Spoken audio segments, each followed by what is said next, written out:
சின்ன மருமகள் அடுத்த வர எபிசோடில் பார்த்தீங்க அப்படின்னா, இந்த மாதிரி தீபாவளி கொண்டாட்டத்தில் எல்லாமே ரொம்பவே சந்தோஷமா இருக்காங்க. அப்பா வந்து அப்பத்தா பார்த்தீங்க அப்படின்னா, தமிழ்ச்செல்விகிட்டயும் சேதுகிட்டயும் இந்த தீபாவளியாவது 2 பேரும் சேர்ந்து சந்தோஷமா கொண்டாடுங்க அப்படின்னு சொல்றாங்க. உடனே வேலு பார்த்தீங்க அப்படின்னா, இது வந்து நான் என்ன முடிவு பண்ணுறது அப்படின்னு சொல்லிட்டு யோசிச்சுட்டு இருக்காங்க. உடனே ராஜாங்கம் வந்து இதில் வேலு என்ன முடிவு பண்ணுறனோ அதுதான் அப்படின்னு சொல்லிடுறனால, எனக்கு வந்து எல்லாரு கூடயும் சேர்ந்து தீபாவளி கொண்டாட சம்மதம் அப்படின்னு சொல்லிட்டு வேலு சொல்லிடுவாரு.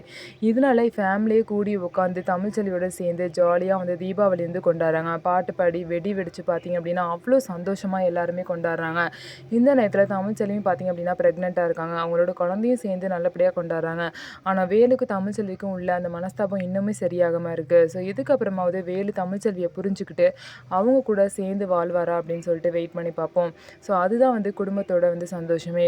சேதுபதியும் தமிழ்ச்செல்வியும் பார்த்தீங்கன்னா 2 பேரும் ஒன்றா லவ் பண்ணி தான் கல்யாணம் பண்ணிக்கிட்டாங்க. அப்படி இருக்கும்போது வந்து கொஞ்சம் கூட புரிஞ்சுக்காம சேதுபதி வந்து தமிழ்ச்செல்வியை ஒதுக்கி வச்சிருக்காங்க. தமிழ்ச்செல்வியை பற்றி உண்மையை வந்து சேதுபதி எப்போ புரிஞ்சுக்கிறாங்களோ அப்போ தான் அவங்க கூட சேர்ந்து வாழ்வாங்க. ஸோ என்ன நடக்க போகுதுன்னு சொல்லிட்டு வெயிட் பண்ணி பார்ப்போம். நம்ம வீடியோ உங்களுக்கு பிடிச்சிருந்தா நம்ம வீடியோவை லைக் பண்ணிக்கோங்க. மறக்காமல் நம்மளோட சேனலை சப்ஸ்கிரைப் பண்ணிவிட்டு பாருங்கள்.